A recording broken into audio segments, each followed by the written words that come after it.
शुरू करती हूँ अल्लाह के बबरकत नाम से जो इंतहा याली रुतबा और बहुत जलीलुल कदर है। सब तारीफ़ें मेरे रब्बुल इज़्ज़त के लिए हैं। अस्सलातु वस्सलामु अलैका या सय्यदी या रसूल अल्लाह सल्लल्लाहु अलैहि वसल्लम। स्केरी उर्दू टेल्स के मोअज़्ज़िज़ नाज़रीन को अस्सलामु अलैकुम। आप सब ठीक होंगे और हमेशा की तरह मेरे नबी करीम सल्लल्लाहु अलैहि वसल्लम पर दरूद व सलाम पढ़ें, उनसे मोहब्बत करें, सुन्नत को, उनकी सुन्नत को, हदीस को पढ़ें, कुरान पाक को पढ़ें, बच्चों को 5 वक्त का नमाजी बनाएं, मगरबी तहजीब से बचें और एक मुकम्मल इस्लामी माशरा हम लोगों को बनाना चाहिए क्योंकि हम मुसलमान हैं। और ये मेरा अच्छा मैसेज अपने तमाम मुसलमान बहन भाइयों के लिए। और चैनल को ज़्यादा से ज़्यादा सब्सक्राइब करें, चैनल को सपोर्ट करें। बढ़ते हैं आज की खौफनाक कहानियों की तरफ। ये कहानियाँ इंतहा से ज़्यादा खौफनाक और डरा देने वाली हैं। हालिया दिनों में मेरे एक लिसनर जो कि अपना नेम ऑन एयर नहीं करना चाहते, उनको किसी काम के सिलसिले में कुएं के पानी की ज़रूरत थी। उनके किसी घर के फर्द के ऊपर किसी जिन्नात का बसेरा था और आमिल ने उनसे कहा था कि आप किसी गहरे कुएं का पानी ला कर दें और जो कुआं हो भी बहुत पुराना। उन्होंने आमिल की बात को सुना और अपने जानने वालों से रब्ता शुरू कर दिया क्योंकि वो खुद बेसिकली लाहौर शहर से बिलोंग करते हैं और उनको अब कोई जो कुआं था वो पता नहीं लग रहा था। उनका एक नौकर था और उसने कहा कि आप परेशान ना हो और मैं आपको कुएं का पानी लाकर दूंगा। नौकर ने अपने घर बात की तो जो उस नौकर का जो अपना बड़ा भाई था जो कि उसी कुएं से पोजेस्ड हो चुका था, उसने कहा कि मैं पहले ही पोजेस्ड हूं तो मैं तुम्हें उस कुएं का पानी ला दूंगा। वो कहते हैं जी उस कुएं के अंदर इतने जिन्नात हैं, इतने जिन्नात हैं, मशहूर है वो कुआं और कोट मोमन के अंदर वो कुआं मौजूद है। वहां पर कोट मोमन ही खुशाब वाली साइड पर वो कुआं मौजूद है और उधर ही उस नौकर वगैरह जो सारे थे वो उधर ही के थे, बेसिकली खुशाब के थे। उसने कहा कि जब मेरा भाई कुएं का पानी लेने के लिए गया तो कुएं के अंदर से बाकायदा तौर पर आवाज आई। आवाज किसी मर्द की थी और वो ये कह रहा था कि वापस चले जाओ, हमारा खाना खाने का टाइम है, तुम्हें पानी की जरूरत है, मैं जानता हूं, लेकिन वापस चले जाओ। उस लड़के ने बताया कि जब मैं पानी लेने के लिए गया तो उसने मुझे ये लफ्ज बोले, वो जो भी चीज थी मर्द की आवाज थी और मैं वहां से वापस आ गया। उसके बाद वो कहते हैं कि दोबारा पानी के लिए ले जाने के लिए जब गया, बोतल को उन्होंने रस्सी के साथ बांधा और कुएं के अंदर किया और वो रस्सी थी, बाल्टी बोतल जो भी थी उसके साथ अंदर किया और पानी उन्होंने जैसे बाहर निकाला तो वो जो भी मखलूक थी उसने ये बाकायदा तौर पे कहा कि जिसके लिए ये पानी लेकर जा रहे हो उसको कह दो कि तुम्हारा काम हो जाएगा। पानी दिया गया और जिनको वो ज़रूरत था पानी, उन्होंने इसको इस्तेमाल भी किया और उनको उस पानी से आराम भी आया, उनका जो काम था वो हो गया। बताने का मकसद ये है स्टोरी का, वो कहते हैं कि ये चीज़ें बहुत ज़्यादा होती हैं। ये जिस तरह इंसान की ज़िंदगी के मामला हैं, इनकी ज़िंदगी के भी ऐसे ही मामला हैं।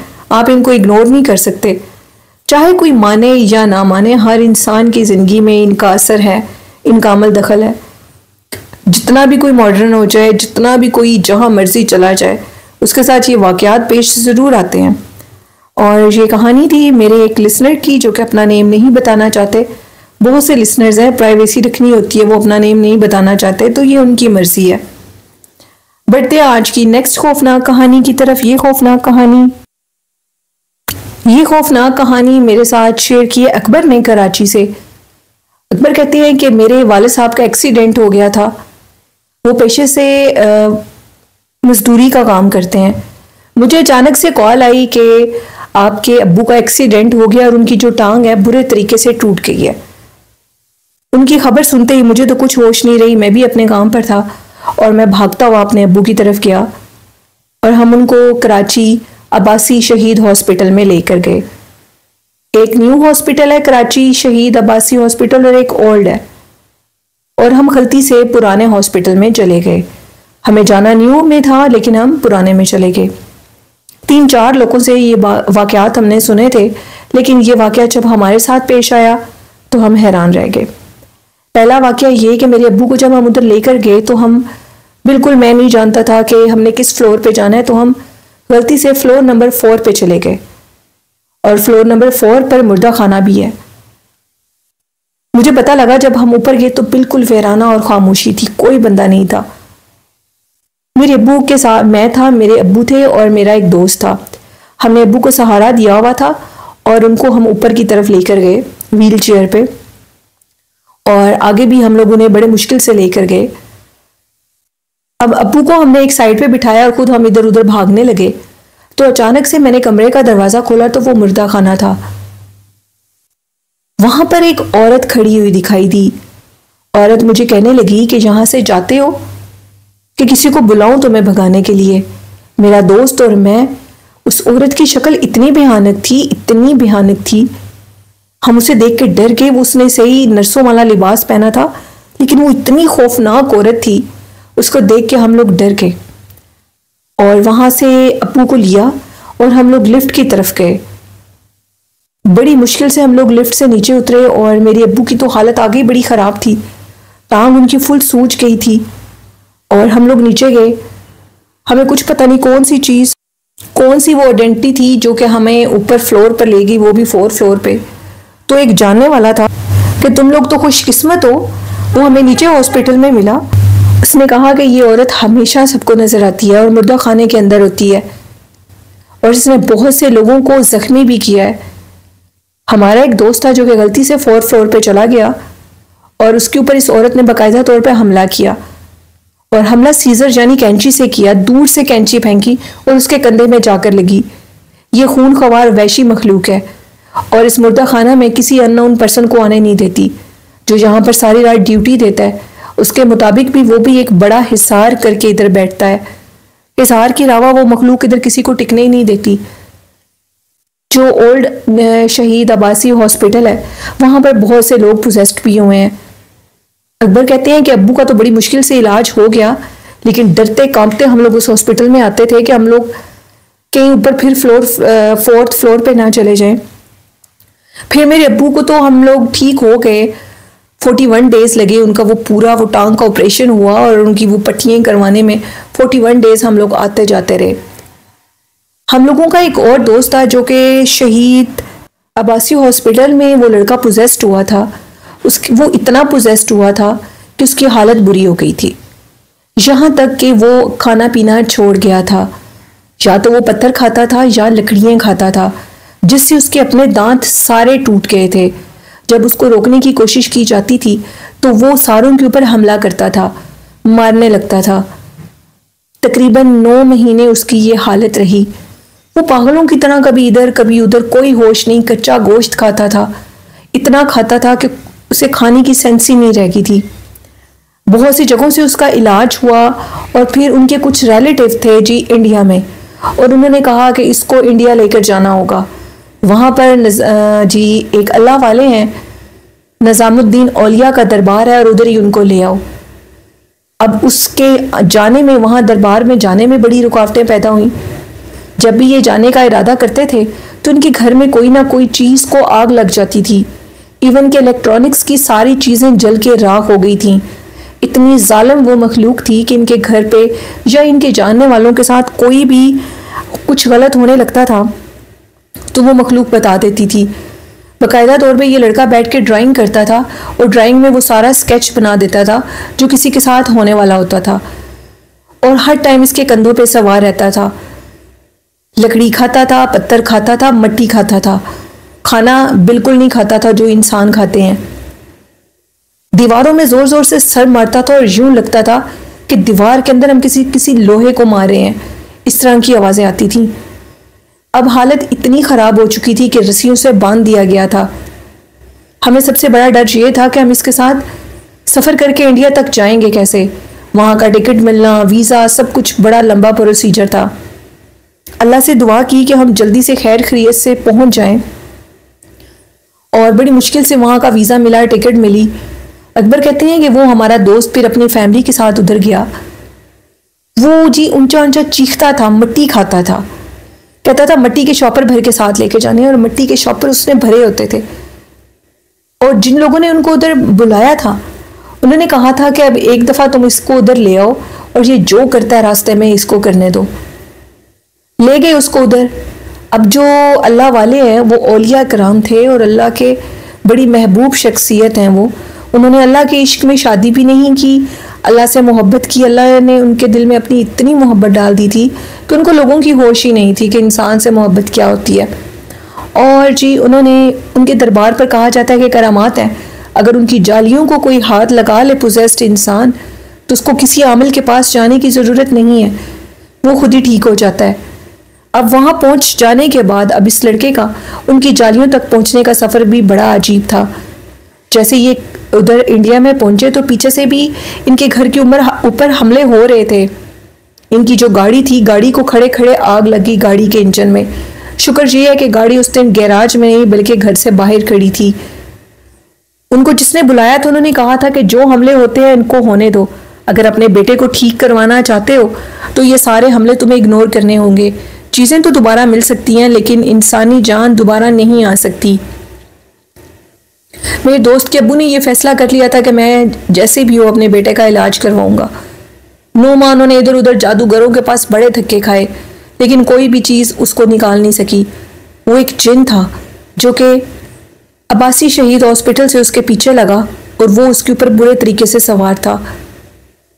उस यंग लड़के की शक्ल, हार्डली उसकी एज 23 ईयर्स थी और उसकी जो पूरी शक्ल थी वो इस तरह थी कि जैसे 63-70 ईयर्स ओल्ड शख्स की शक्ल होती है। हम उससे पहचान ही नहीं सकते थे कि वो एक यंग लड़का है। टोटल बदल गया था हम लोगों का दोस्त। इसी अब्बासी हॉस्पिटल से उसके वो पोजेस्ड हुआ, मुर्दा खाना से पोजेस्ड हुआ था वो भी। ये लड़के अक्सर चले जाते हैं ये व्लॉग बनाने के लिए, एंटरटेनमेंट करते हैं, चैनल पे स्टोरीज लगाते हैं और अपना आप का वो हिसार करना भूल जाते हैं। फिर वही बात आ जाती है कि मगरबी तहजीब को फॉलो करते हैं और ये समझते हैं कि जिन विन कुछ नहीं होते, ये कोई असर नहीं रखते और कुरान पाक की आयत नहीं पढ़ते और पोजेस्ड हो जाते हैं। खैर, अब उस लड़के की जो उन जालियों तक पहुंचने की कहानी थी, जालियों में जाने का रास्ता सिर्फ 2 से 3 मिनट का था। आधा घंटा लगा उसे उन जालियों को हाथ लगाने में, कोई चीज़ उसे आगे नहीं जाने देती थी। वो चीखता था, वो हर तरफ एक ही बात कहता था, आग लग जाएगी और आग लग गई है। अब मुझे कोई आग लगा देगा। क्या तुम मुझे मारना चाहते हो? कोई मखलूक मेरे जिस्म को आग लगा रही है। वो जिन लोगों ने उनको उधर बुलाया था उन्होंने कहा कि इसकी किसी बात पे कोई ध्यान मत देना और इसको उन जालियों तक ले जाना। आधे घंटे में 3 मिनट का सफ़र आधे घंटे में तय हुआ और उन जालियों को उसने हाथ लगाया। हाथ लगाने के बाद अचानक से लड़का ये कहता था कि मेरे पूरे जिस्म के अंदर आग लगी हुई थी। वो आग मेरे चेहरे से शुरू हुई और मेरे पैरों तक थी। जब मैं जालियों के करीब था तो मुझे लगा कि तकरीबन 1 साल के बाद मेरा पूरा वजूद, मेरी रूह मेरे जिस्म के अंदर है और मुझे महसूस हो रहा है कि मेरे साथ कुछ हो रहा है। रूहानी तौर पर एक खूबसूरत बुजुर्ग मेरे सामने आए और वो सफ़ेद उनकी दाढ़ी थी, सर पे सफ़ेद कलर की उन्होंने पगड़ी बांधी थी और अल्लाह वालों के दरबार के बिल्कुल सामने थे अंदर। मैं जालियों को हाथ लगा रहा था और वो मेरे ऊपर कुछ पढ़ रहे थे। मुझे लग रहा था कि सर से आग निकलनी शुरू हुई है और वो नीचे की तरफ जा रही है। नीचे जाते जाते जाते मेरे पैरों तक आ गई है और मेरे पैरों से आग जलती हुई निकली है। वो आग मेरी आंखों के सामने, उस आग के ऊपर किसी ने पानी डाल दिया और मैं वहीं गिरा और बेहोश हो गया। किसी आमिल के पास नहीं लेकर गए। अल्लाह के औलिया का ये शान थी, उन्होंने अपनी इबादत के हम लोगों को ही फ़ायदा देना चाह रहे हैं। वो ये दुनिया, इसके पीछे एक पूरा निज़ाम है लिसनर्स। अल्लाह वालों का, अल्लाह की इबादत का निज़ाम है, अल्लाह के ज़िक्र का निज़ाम है। और इस तरह वो कहते हैं कि हमारा वो जो दोस्त पोजेस्ड था वो ठीक हो गया और तकरीबन 3 माह लगातार उस दरबार के पानी से वो शफायाब हुआ, सेहत याब हुआ। वहाँ से पानी भर के भी लाया और पीता रहा। ये कहानी थी अकबर की जो कि उन्होंने कराची से शेयर की। बहुत शुक्रिया अकबर। तो लिसनर्स, बिल्कुल होता है, कुछ भी कमेंट पास करने से पहले आप लोग सोचा करें कि आप मुसलमान हैं। नॉन मुस्लिम कोई भी कमेंट करे तो इससे कोई फ़र्क नहीं पड़ता, लेकिन मुसलमान लोग जब इस किस्म के कमेंट करते हैं कि अल्लाह वाले कोई नहीं होते और कोई इस तरह की चीज़ें नहीं होती, ये एक फ़ेक स्टोरी है, तो वेरी बैड ऐसे लोगों के लिए जो मुसलमान होकर रूहानियत को मानते नहीं हैं। अल्लाह तक पहुँचने का रास्ता ही रूहानियत है। अल्लाह तक पहुंचने का रास्ता इबादत है। अल्लाह के जो इबादत गुजार शख्स हैं वही हमें अल्लाह तक लेकर जाते हैं। हम गुनाहगार लोग हैं, ये हम अच्छे तरीके से जानते हैं। तो बढ़ते हैं आज की नेक्स्ट खौफनाक तरीन कहानी की तरफ। शिल्पा मेरी ओल्ड स्टोरी लिसनर हैं और स्टोरी टेलर भी हैं। शिल्पा कहती हैं कि बॉम्बे का एक वाक़या आपके साथ शेयर करूंगी। हम लोगों का उधर एक अपार्टमेंट था और इंतहाई असेब ज़दा अपार्टमेंट। रात 2 बजे के बाद अपार्टमेंट के अंदर वॉशरूम में कोई नहाने लगता था और जैसे ही हिम्मत करके वॉशरूम को देखा जाता था, पानी ऐसे चल रहा होता था, अंदर कोई नहीं होता था। और मैं अपनी फ्रेंड्स के साथ उधर रहती थी। मेरी उधर कोई बिजनेस क्लास थी जो कि मैं ट्रेनिंग ले रही थी। उन दिनों में मुझे वहाँ रहना था। हम लोग 5 से 6 सहेलियाँ थीं और एक हमने कुक रखा हुआ था जो कि मर्द था और वो हमारा अंकल, वो हमारा बड़ा साथ देते थे। उन्हीं के साथ हम लोग उधर कुछ अरसा गुजार गए। अगर हम अकेली ख़वातीन होती तो शायद वो मखलूक हमें रहने ही ना देती। उन्होंने बताया जी उस पहला दिन था हमारा उसमें, और मेरी जो बाकी फ्रेंड्स थी वो सारी मूवी देखने के लिए चली गई और मैं सो गई घर में। मैंने टीवी, अक्सर लोगों को डर लगता है अकेले में तो वो अपना टीवी ऑन कर लेते हैं। अभी हमने वो कुक नहीं रखा हुआ था, पहला दिन था और मैंने टीवी को ऑन किया और मैं सो गई। शिल्पा कहती हैं कि मुझे अच्छे तरीके से याद है कि गर्मियों का मौसम था। मैंने बालकनी को जो दरवाज़ा बालकनी की तरफ खुलता था उसको खोल दिया और मैं सो गई टीवी लगाकर। अब मैं जैसी सोई हूँ तो मैं ख्वाब में देखती हूँ कि बालकनी के दरवाजे के अंदर एक औरत और 2 बच्चे खड़े हैं। औरत ने एक बच्चा उठाया और एक बच्चे को उसने उसका हाथ पकड़ा हुआ है। इतने लंबे कद की औरत है, 10 फीट उसकी हाइट होगी। बिल्कुल ब्लैक लिबास में वो मलबूस थी और मुझे देखी जा रही है और आहिस्ता आहिस्ता मेरे करीब आ रही है। यहाँ तक कि बिल्कुल मेरे करीब आई तो मेरी आंख खुल गई। मैं पसीने से शराबूर थी और खौफज़दा हुई थी। मैं फौरन उठी और बाहर की तरफ लॉन में चली गई। उधर नीचे उन अपार्टमेंट्स के आगे नीचे उन्होंने लॉन भी बनाए हुए थे। मैंने अपनी दोस्तों के आने तक उधर लॉन में बैठकर वेट किया, दरवाज़ा खोल दिया और डरी हुई थी। उनको बार बार कॉल भी करी थी, शायद वो रास्ते में थी। अब वो जैसी आई हैं तो मैंने उनको सारी बात बताई, लेकिन वो मेरी बात पे यकीन नहीं कर रही थी। हम लोगों के वॉशरूम के अंदर एक विंडो थी जो कि खुलती नहीं थी, जंग आलूद विंडो थी। जैसी कोई लड़की नहाने के लिए जाती थी तो वो विंडो खुल जाती थी और नहाकर बाहर निकलते थे विंडो फिर जैम हो जाती थी, कुछ है ही नहीं उधर।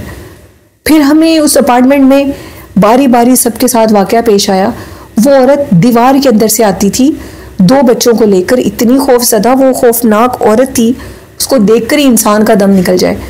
अब हम सारी लड़कियों ने ये फैसला किया कि हम इस अपार्टमेंट को छोड़ जाएंगे, हमने इधर नहीं रहना।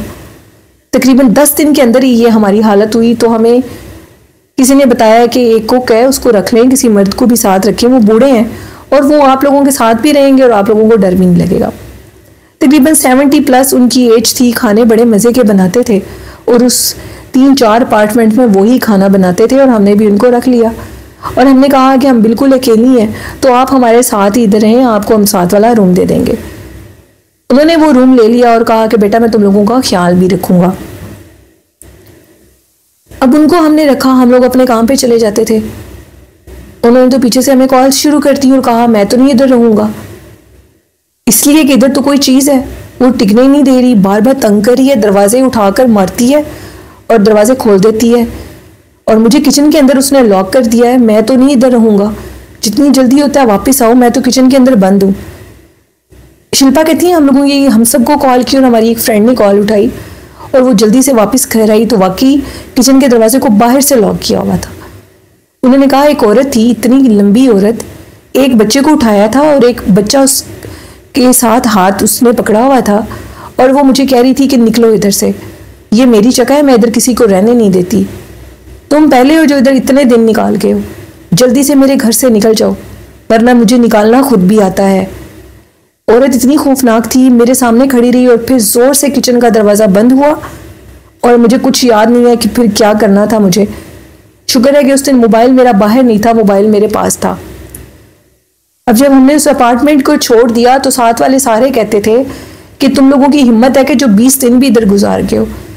हम लोगों ने खुद इस मखलूक को देखा है, इसको दीवार के अंदर खड़े देखा है और ये उस अपार्टमेंट की जो था टेरेस, उधर भी इस औरत की मौजूदगी को जाहिर किया गया है। और ये इतने लंबे कद की औरत है जो कि उस जो बालकनी थी उधर खड़ी होती थी, बच्चे को उठाया होता था, एक बच्चा साथ होता था। बच्चे भी इतनी भयानक शक्ल के थे जो रात 2 बजे वॉशरूम में नहाते थे, हमें तंग करते थे नहाते हुए। सारे वो जो थी विंडो उसको खोल देते थे, बाहर से सारा नजर आता था। हमने नहाना ही छोड़ दिया अपार्टमेंट के अंदर खौफ के मारे कि कहीं हम पोजेस्ड ना हो जाएं। अल्हम्दुलिल्लाह हम में से कोई पोजेस्ड नहीं हुआ, हमारी जान तो बच गई। लेकिन वो खौफनाक रात जब मैं सोई थी और वो औरत मेरे सामने आई, ये मखलूकात अपना आप दिखाती हैं लेकिन हम लोग समझते नहीं हैं। हम लोग समझते हैं हमारा वहम है, हम इसे इग्नोर करने की कोशिश करते हैं। कुछ मखलूकात तो इग्नोर हो जाती हैं लेकिन कुछ इतनी सख्त और जालिम होती हैं वो इग्नोर ही नहीं होती। इसी तरह की एक और खौफनाक कहानी जो कि कराची में बनी इसराइल का कब्रिस्तान है, उधर की कहानी। और कहा जाता है रात के टाइम उधर एक औरत रो रही होती है, उसकी रोने की आवाजें आती हैं। कराची के कुछ लड़के थे और उनके मुतालिक ये कहा गया था कि वो बड़े बेबाक थे और वो बनी इसराइल के उस कब्रिस्तान के अंदर गए और एक लड़का जो कि वहां से पोजेस्ड भी हुआ था, फिर उसकी जान गई। उसके पीछे एक लिजर्ट थी, लिजर्ट उसके कपड़ों के अंदर थी जब वो घर आया और वो लिजर्ट उसके लिए जानलेवा साबित हुई। और उनके मुताबिक जब हम उस बनी इसराइल के खौफनाक कब्रिस्तान के अंदर गए तो वहां पर एक औरत ऑलरेडी रो रही थी, सिसकियां लेकर ये कह रही थी कि मेरी मदद करो। और जैसे ही हम आगे बढ़े, क्योंकि करीब में उधर वो कहते हैं घर भी थे कुछ, तो हमें पहले लगा कि शायद ये किसी घर में से आवाज़ है। फिर दूसरी दफ़ा ये उसने हमें सोचने पे मजबूर किया कि शायद किसी औरत को किसी खावन ने उसको मार के निकाल दिया हो। दरख्त के नीचे वो बैठी थी, उस दरख्त के ऊपर इतने कपड़े बंधे हुए थे, इतने कपड़े थे। हमने देखा तो एक औरत अपने टांगों में सर दिए रो रही थी। जब उसने अपनी आंखें उठाई थी वो इतनी वहशतनाक थी, उसकी आंखों में इतना काला सुरमा था कि खौफ आ रहा था उसकी आंखें देखकर। और उसके बाद वो औरत गायब हो गई। हमारे दोस्त के ऊपर वो एक लिजर्ट आई और उस लिजर्ट ने उसकी जान ले ली। वो लिजर्ट उसकी जान ही नहीं छोड़ती थी, उसने उसको काट काट के ख़त्म कर दिया था। ये वही मखलूक थी जो पहले हमें नजर आई और फिर मेरे दोस्त के घर तक आई और उसने उसकी जान भी ले ली। बहुत से लोगों की जान जाती है, लोग इतने बेबाक हैं इन चीज़ों को, वो कुछ समझते ही नहीं हैं और अपने व्लॉग और कुछ व्यूज़ के लिए वो वहाँ पहुँच जाते हैं और ये सोचते नहीं हैं कि हमारे जो अपने हैं उनका हमारे अलावा क्या हाल होगा। तो ये कहानी थी बनी इसराइल खौफनाक कब्रिस्तान की जो कि कराची में है। ये थी आज की खौफनाक कहानियाँ। मेरे लिसनर्स को कैसी लगी अपना फीडबैक मुझे ज़रूर दिया करें। अभी तक भी मेरा गला ख़राब है और मैंने फिर भी अपने लिसनर्स के साथ रोज़ स्टोरी शेयर करनी है और आप भी अपनी खौफनाक कहानियाँ शेयर कर सकते हैं। स्क्रीन के ऊपर आपको मेरा ईमेल एड्रेस शो हो रहा होगा। आखिर में कहना चाहूँगी वालिदैन जैसी खूबसूरत नेमत की कदर करें, उनसे बहुत मोहब्बत करें, उनको इज़्ज़त दें। अल्लाह पाक हम सब के वालिदैन को लंबी ज़िंदगियों से तंदुरुस्ती अता करे, आमीन। इसी के साथ नीलम अपनी होस्ट को इजाज़त दीजिए। अपना और अपने वालिदैन का बहुत सा ख्याल रखिएगा। मुझे और मेरे वालिदैन को अपनी ढेरों दुआओं में याद रखिए। अल्लाह पाक आप सबका हामी और नासिर हो। अल्लाह हाफिज़, अल्लाह निगहबान।